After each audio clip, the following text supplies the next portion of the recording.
आज नक्सलवाद उन्मूलन की चर्चा हो रही है। इस सदन के अंदर आदिवासी रिजर्व सीट से 47 सांसद आते हैं, 47, लेकिन कितना लोगों को अवसर दिया इन लोगों ने?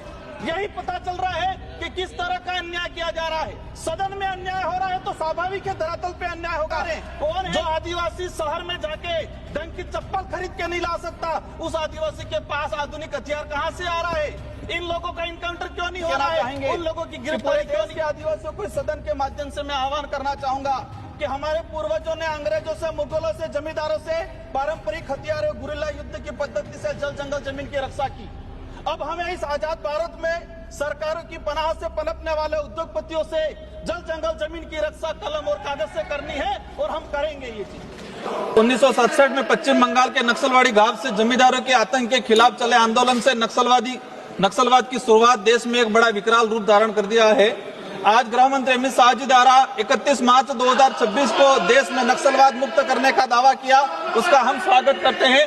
माननीय सभापति महोदय, हम बताना चाहेंगे आज नक्सलवाद उन्मूलन की चर्चा हो रही है।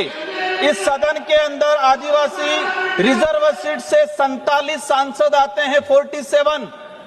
भाजपा की तरफ से कितने आदिवासी सांसदों को बोलने का अवसर मिला है? छत्तीसगढ़, झारखंड, उड़ीसा, आंध्र प्रदेश, तेलंगाना। आज यही दिख रहा है कि किस तरह से उन्मूलन किया जा रहा है। सबसे ज्यादा आदिवासी बाहुल्य क्षेत्र विस्थापित हो रहा है, सबसे ज्यादा आदिवासी प्रताड़ित हो रहा है, लेकिन कितना लोगों को अवसर दिया इन लोगों ने? यही पता चल रहा है कि किस तरह का अन्याय किया जा रहा है। सदन में अन्याय हो रहा है तो स्वाभाविक है धरातल पे अन्याय होगा। कौन है मैम? मेरी पार्टी आदिवासी पार्टी, मैं आदिवासी समुदाय से आता हूँ। हम समझते हैं ये पीड़ा क्या है। अगर आदिवासी के अधिकारों की बात करने गए, आदिवासी जल जंगल जमीन की बात करने गए, माननीय सभापति महोदय, मैं कहना चाहूंगा अगर ये नक्सलाइट कौन है, ये नक्सलाइट कहां से? माननीय सभापति महोदय, जब आदिवासी के अधिकार की बात करेंगे, अगर हम लोग आदिवासी के अधिकार की बात करेंगे, कहेंगे नक्सलाइट है। अगर जल जंगल जमीन की बात करने जाएंगे, कहेंगे नक्सलाइट है। ये एक जो आदिवासी समुदाय अपने हक अधिकार के लिए लड़ाई लड़ता है तो उस पे थप्पा लगा दिया जाता है। माननीय सभापति महोदय, इन लोगों पे हथियार कहां से आ रहे हैं? जो आदिवासी शहर में जाके ढंग की चप्पल खरीद के नहीं ला सकता, उस आदिवासी के पास आधुनिक हथियार कहां से आ रहा है?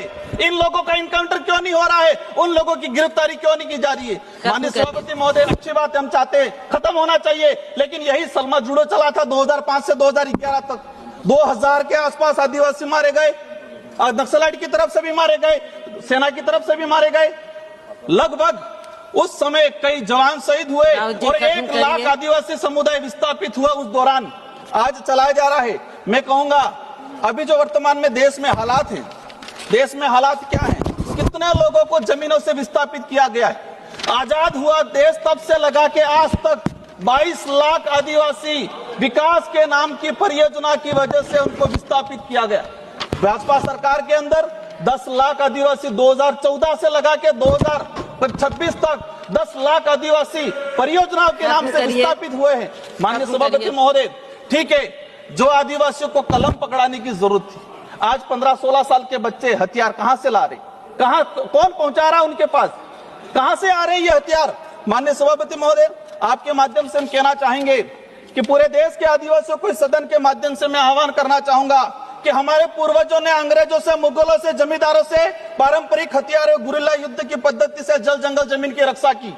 अब हमें इस आजाद भारत में सरकारों की पनाह से पनपने वाले उद्योगपतियों से जल जंगल जमीन की रक्षा कलम और कागज से करनी है और हम करेंगे ये चीज। आज माननीय सभापति महोदय, गृह मंत्री महोदय बैठे हुए हैं। मैं कहना चाहूंगा कि ये विचार बंदूक के दम पे नहीं, न्याय की दम पे खत्म। जी बिल्कुल खत्म। इनके साथ न्याय करना है, इनके साथ न्याय।